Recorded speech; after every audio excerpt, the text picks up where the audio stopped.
غیر قانونی طور پر بھارت کے زیر تسلط جموں کشمیر میں پہلگام سانحے کے بعد بھارتی فوجیوں کی طرف سے گھروں پر چھاپوں، جبری گرفتاریوں اور ماوراء عدالت قتل سمیت ظالمانہ اور انتقامی کارروائیوں کی وجہ سے کشمیری عوام کو شدید مشکلات کا سامنا ہے۔ سیکیورٹی آپریشنز کی آڑ میں سری نگر، اسلام آباد، پلوامہ، شوپیاں، کشتواڑ اور ڈوڈا اضلاع میں بڑے پیمانے پر فوجی کارروائیاں شروع کر دی گئی ہیں۔ صرف سری نگر ہی میں 36 مقامات پر چھاپے مارے گئے۔ ان چھاپوں کے دوران مردوں کے علاوہ خواتین اور بچوں کو بھی ہراساں اور کئی کو گرفتار کیا گیا۔ مودی حکومت شہری آبادی کو نشانہ بنانے کے ساتھ ساتھ منظم طریقے سے گھروں کو مسمار، نوجوانوں کو گرفتار اور مسلمانوں کو ہراساں کر رہی ہے۔ ظلم و جبر کی تازہ لہر کے دوران 4 مکانوں کو تباہ جبکہ درجنوں کشمیری خاندانوں کو ہراساں کیا گیا۔ گزشتہ ایک ہفتے کے دوران قابض بھارتی فورسز نے جعلی مقابلوں میں 3 بے گناہ نوجوانوں کو شہید اور 2000 سے زائد کو گرفتار کر لیا۔ دھماکہ خیز مواد سے کم از کم 1 درجن مکانات کو تباہ کیا گیا جبکہ 2 درجن سے زائد مکانوں کو شدید نقصان پہنچایا گیا۔ یہ کارروائیاں کشمیریوں کو ہراساں کرنے اور اجتماعی طور پر سزا دینے کی جاری مہم کا حصہ ہیں۔ ادھر بھارتی حکام نے سیکیورٹی خدشات کے نام پر 48 سیاحتی مقامات کو عوام کے لیے بند کر دیا ہے۔ ان میں دودھ پتھری، کوکرناگ، ڈکسم، سنائتھن ٹاپ، اچھبل، وادی بنگس، مارگن ٹاپ اور توسمدان بھی شامل ہیں۔ قابض حکام نے سیاحوں کو سری نگر کی تاریخی جامع مسجد جانے سے بھی روک دیا ہے جبکہ مقبوضہ علاقے میں نقل و حرکت اور مذہبی آزادیوں پر بھی پابندیاں مزید سخت کر دی گئی ہیں۔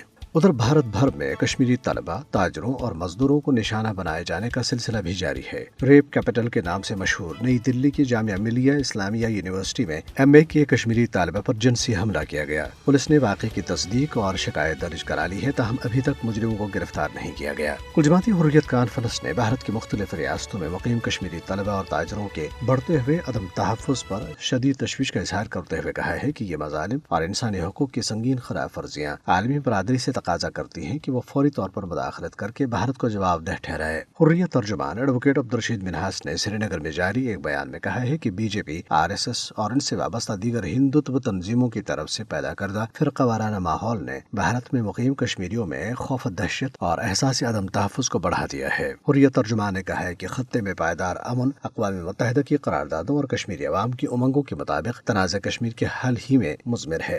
Jammu Kashmir democratic freedom party نے او آئی سی کے سیکرٹری جنرل حسین طٰہٰ براہیم سے اپیل کی ہے کہ وہ مقبوضہ جموں کشمیر کی بگڑتی ہوئی صورتحال کا نوٹس لیں۔ پارٹی نے ایک خط میں اقوام متحدہ کی سلامتی کونسل کی طرف سے تسلیم شدہ کشمیریوں کے حق خود ارادیت کو نظر انداز کر کے کشمیری مسلمانوں کو دہشت گرد کے طور پر پیش کیے جانے سے متعلق بھارتی پروپیگنڈے کو بے نقاب کیا۔ خط میں کشمیری مسلمانوں کی نسل کشی کی کھلی دھمکیوں پر بھی تشویش کا اظہار کیا گیا۔ کٹھ پتلی وزیر اعلیٰ Omar Abdullah, P D P سربراہ محبوبہ مفتی اور رکن بھارتی پارلیمنٹ روح اللہ مہدی سمیت کشمیری رہنماؤں نے پہلگام واقعے کے بعد بھارتی فورسز کی طرف سے کشمیریوں کو اجتماعی سزا دینے کی شدید مذمت کی ہے۔ دریاسنا مودی سرکار نے پہلگام میں فالس فلیگ آپریشن میں ناکامی کا سارا ملبہ اپنی فوج کی شمالی کمان کے commander lieutenant general M V S Kumar پر ڈال کر انہیں برطرف کر دیا ہے۔ ان کی جگہ لیفٹیننٹ جنرل پراتک شرما کو شمالی کمان سونپ دی گئی ہے۔ مبصرین اس اقدام کو بھارتی حکومت کی طرف سے سیکیورٹی میں سنگین خامی کے اعتراف سے تعبیر کر رہے ہیں۔